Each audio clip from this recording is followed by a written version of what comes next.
जय हिंद दोस्तों। हम हैं अक्षर सर नारदीगंज वाले और आप देख रहे हैं क्लास 12th फिजिक्स।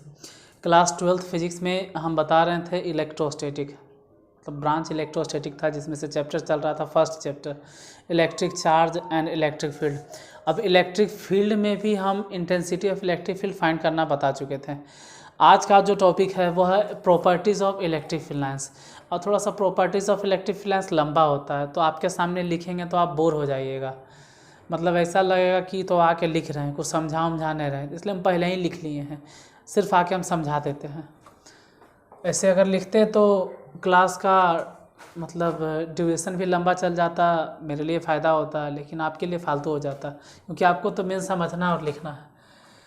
और हैंड राइटिंग से थोड़ा सा एडजस्ट कर लीजिएगा, क्योंकि उतना अच्छा हैंड राइटिंग है नहीं, तो काम चलाओ आप एडजस्ट कर लीजिए थोड़ा बहुत। देखिए फर्स्ट पॉइंट क्या है, the electric field lines start from positive charge and ends on negative charge. मतलब हम लास्ट वीडियो में समझाए हैं कि पॉजिटिव चार्ज है और ये नेगेटिव चार्ज है, तो इलेक्ट्रिक फील्ड लाइन हमेशा स्टार्ट होता है प्लस से और ख़त्म होता है माइनस पे। इलेक्ट्रिक फील्ड लाइन निकलेगा प्लस से और ख़त्म होगा माइनस पे। तो इसमें भी तो वही बात लिखे हुए हैं कि electric field lines start from positive charge and ends on the negative charge. जो हिंदी वाले छात्र होंगे, हिंदी मीडियम वाले, वो भी नाराज़ नहीं, उनके लिए भी हम बोल देते हैं कि विद्युत बल रेखाएं या विद्युत बल रेखाएं या विद्युत क्षेत्र रेखाएं धन आवेश से प्रारंभ होती है और ऋण आवेश पर खत्म होती है। ये हो गया हिंदी इसका। दूसरा पॉइंट क्या है कि electric field lines are imaginary lines. वो तो पहले भी बोले कि ऐसा रियल में नहीं होता है, imaginary lines, but they are used as a pictorial representation of electric fields. हम मानते हैं कि इलेक्ट्रिक फील्ड लाइंस एक इमेजिनरी लाइंस है, लेकिन यह इस्तेमाल किया जाता है पिक्टोरियल रिप्रेजेंटेशन किसका, of electric field lines, which is a real physical quantity. अब हिंदी वाले छात्र वो क्या समझेंगे यहाँ पे, तो हिंदी वाले छात्र के लिए हम ये कह सकते हैं कि विद्युत बल रेखाएं एक काल्पनिक रेखा है, लेकिन यह विद्युत बल को दर्शाने का या विद्युत बल का चित्रांकन करने का एक तरीका है, या विद्युत बल को चित्रित करने के लिए इसका उपयोग किया जाता है, जो कि एक वास्तविक भौतिकीय राशि है। इसका हिंदी ये हो गया। देखो हिंदी इंग्लिश के फेरा थोड़ा सा कन्फ्यूजन हो जाता है, मतलब समझा दिए कि electric field lines imaginary lines भले ही हैं, लेकिन इसका यूज किया जाता है इलेक्ट्रिक फील्ड के पिक्टोरियल रिप्रेजेंटेशन के लिए, जो कि एक रियल फिजिकल क्वांटिटी है। थर्ड नंबर में क्या है कि the tangent at any point on the electric field lines gives the direction of the electric field lines eight that point. मतलब क्या कहना चाह रहा है कि द टेंजेंट, जैसे यहीं पर देखो, इसी जगह में देखो ना भाई, यहीं पे समझा देते हैं, इसको मिटाते हैं नीचे वाला को, ठीक है, कि ये तो आप समझिएगा, और ऊपर वाले को भी मिटाते हैं, ये भी आप समझ गए। अब इलेक्ट्रिक फील्ड लाइंस बस इतना छोटा सा काम चला लेंगे। इसके इस बिंदु पर अगर इलेक्ट्रिक फोर्स की डायरेक्शन देखें तो यहाँ पे टेंजेंट डालो तो इधर जाएगा, मतलब इस जगह पर अगर हम कोई टेस्ट चार्ज रखेंगे तो इसके कारण धक्का इधर लगेगा और वह इधर जाना चाहेगा। अगर वही हम टेस्ट चार्ज यहाँ पर रखें तो देखते हैं भाई इस जगह पर टेंजेंट खींच के, तब ऐसा लगेगा कि यह टेस्ट चार्ज इधर जाना चाहता है। जैसे इस जगह पे अगर कोई टेस्ट चार्ज रखो, एकदम छोटा सा चार्ज चेक करने के लिए, तो पता चलेगा कि टेस्ट चार्ज पे फोर्स उधर लग रहा है, मतलब ये टेस्ट चार्ज किधर जाना चाहेगा, ऊपर की तरफ। जबकि इस जगह पे टेस्ट चार्ज रखेंगे तो यहाँ पे एक टेंजेंट खींचो तो इधर आना चाहेगा।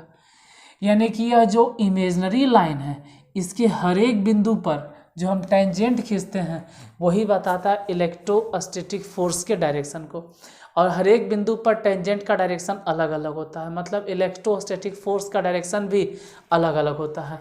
ये हो गया। यहाँ पर वही कह रहा था, the tangent at any point on electric field lines gives the direction of the electric field at that point. मतलब हिंदी वाले छात्र वो लिख लेंगे कि विद्युत बल रेखाओं या विद्युत क्षेत्र रेखाओं पर खींचा गया स्पर्श रेखा या विद्युत बल रेखाओं पर डाला गया तो नहीं बोलेंगे, विद्युत बल रेखाओं पर खींचा गया स्पर्श रेखा विद्युतीय बल की दिशा को बतलाता है, या उस विद्युतीय क्षेत्र में विद्युतीय बल की दिशा को बतलाता है। The tangent at any point on electric field lines gives the direction of electric field of that point. Electric field के डायरेक्शन को बताता है या फोर्स की दिशा को बतलाता है। अब यहाँ पे क्या है कि two electric field lines never intersect each other. हाँ, ये भी सही है।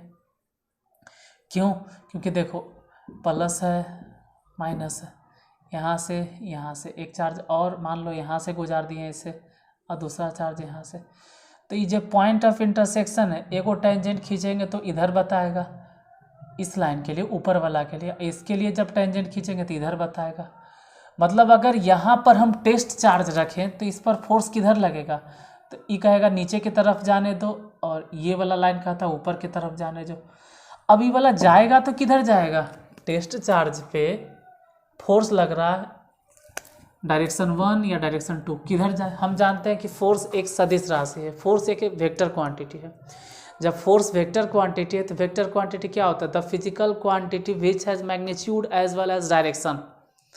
मतलब वैसा भौतिकीय राशि जिसमें दिशा तो हो साथ साथ, मतलब परिमाण तो हो, सॉरी गलती हो गया, वैसी भौतिक राशि जिसमें परिमाण तो हो लेकिन साथ साथ दिशा भी हो। तो परिमाण तो है और दिशा भी होना चाहिए, यहाँ तो डबल डबल दिशा आ गया। इस जगह पे अगर टेस्ट चार्ज रखते तो ये कन्फ्यूज हो गया कि हम नीचे जाएं कि ऊपर जाएं, ये कन्फ्यूज हो गया। तो समझ में नहीं आ रहा है कि इसको नीचे भेजे कि ऊपर भेजे, तो ऐसे सिचुएशन में ये गलत हो गया। एक ही पॉइंट पर किसी टेस्ट चार्ज पर बल की दो दिशा को कैसे मतलब प्रदर्शित किया जा सकता है, ये तो असंभव हो गया। तो two electric field lines never intersect each other. क्यों? रीजन बता दिए। If two electric field lines मतलब दो विद्युतीय बल रेखाएं एक दूसरे को प्रतिच्छेद नहीं करती हैं। If two electric field lines intersect each other, अगर दो विद्युतीय बल रेखाएं एक दूसरे को इंटरसेक्ट करती हैं, the two tangent can be drawn, दो को टेंजेंट खींचा जा सकता है एज, अच्छा एट होगा, at that point of intersection, उस पॉइंट ऑफ इंटरसेक्शन पे दो को टेंजेंट खींचा जाएगा। This tells about the two direction, जो कि दो different direction of electrostatic force को बतलाता है। टेल्स माने बताता है। Which tells about the two different direction of electrostatic force which is not possible, जो कि पॉसिबल नहीं है। देयर फोर्स या hence two electric field lines never intersect each other. Hindi medium वाले छात्र वो ये कह सकते हैं कि अगर दो विद्युतीय बल रेखाएं एक दूसरे को प्रतिच्छेद करती है तो उस प्रतिच्छेदन बिंदु पर दो स्पर्श रेखा खींचा जा सकता है, जो कि विद्युतीय बल की दो अलग अलग दिशाओं को दर्शाता है, जो कि संभव नहीं है। अतः हम यह कह सकते हैं या अतः कहा जा सकता है कि दो विद्युतीय बल रेखाएं एक दूसरे को कभी भी प्रतिच्छेद नहीं करता है। तो चार प्रॉपर्टीज़ तो हो गया, ऐसे बहुत सारे अभी प्रॉपर्टीज़ हैं, लेकिन हम उतना नहीं बताएंगे, कम से कम इतना बता देंगे कि अगर एग्ज़ाम में 5 नंबर का भी क्वेश्चन आ जाए तो लिख दो। ऐसे असंभव है, एग्ज़ाम में जब भी क्वेश्चन आता है तो 2 नंबर का, 5 नंबर वाला क्वेश्चन आएगा ही नहीं, प्रॉपर्टी से 5 नंबर का नहीं आएगा। तो 4 पॉइंट तो हो गया। अब 2 नंबर के लिए, जैसे 2 नंबर का क्वेश्चन है, अगर आप 4 पॉइंट भी लिखते हो तो 2 नंबर आपको भर भर के देगा एग्जामिनर, टेंशन नहीं लीजिए। फिर भी और भी पॉइंट लिखाते हैं, ठीक है, थोड़ा सा 1 सेकेंड टाइम दीजिएगा।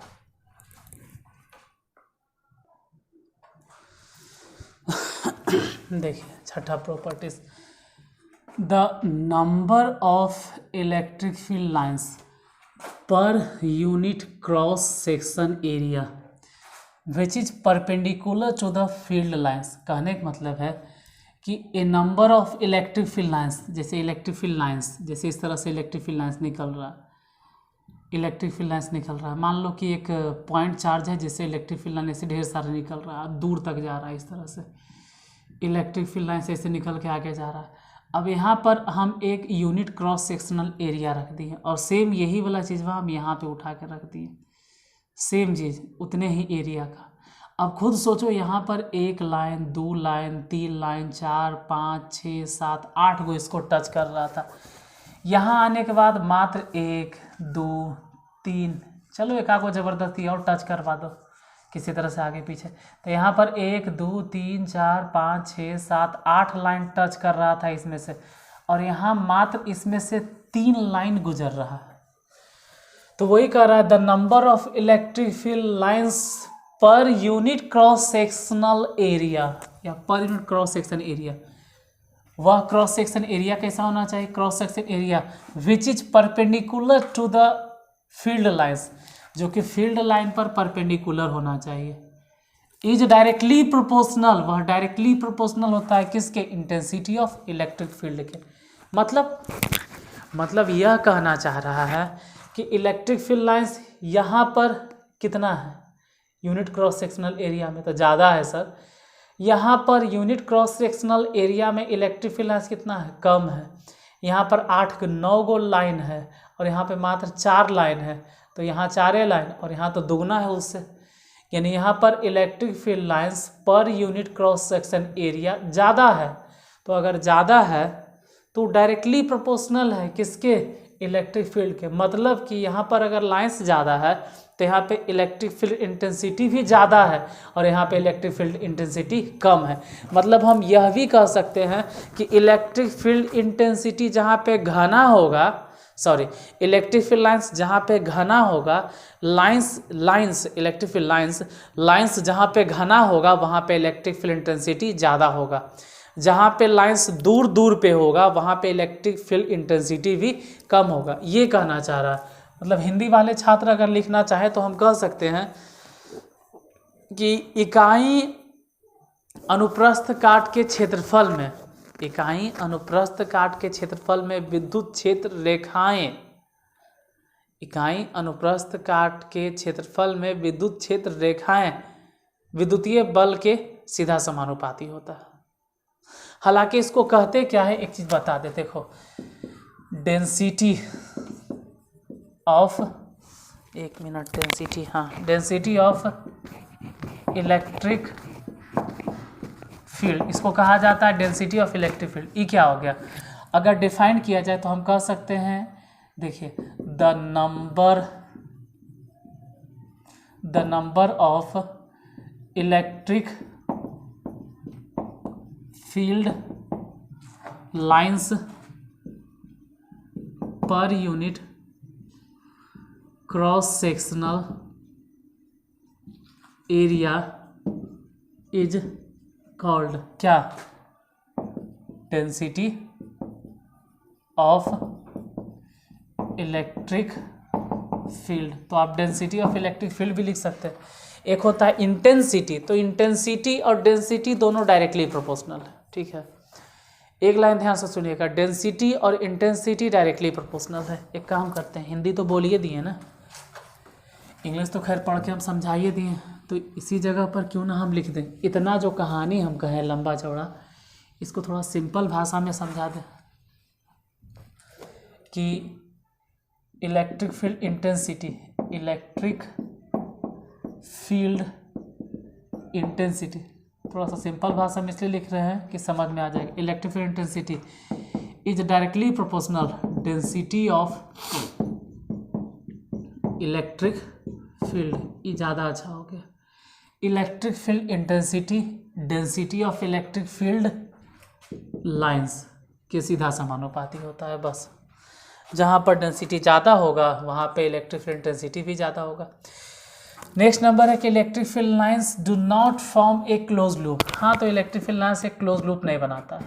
देखने में तो लगता है कि नहीं सर क्लोज लूप है, कभी कभी हम भी कन्फ्यूज़न हो जाते हैं कि क्लोज लूप है, प्लस से जा रहा है माइनस पे ख़त्म हो रहा है। नहीं, तो सिर्फ प्लस पे गया और माइनस पे ख़त्म हो गया। हाँ, अगर ऐसा होता कि प्लस से निकला माइनस में गया, फिर माइनस से निकल के प्लस में आया, फिर प्लस से माइनस में गया, तो इसको कहते हैं क्लोज्ड लूप। यहाँ क्लोज्ड लूप नहीं है, प्लस से निकलता है और माइनस में जाके स्वाहा ख़त्म हो जाता है।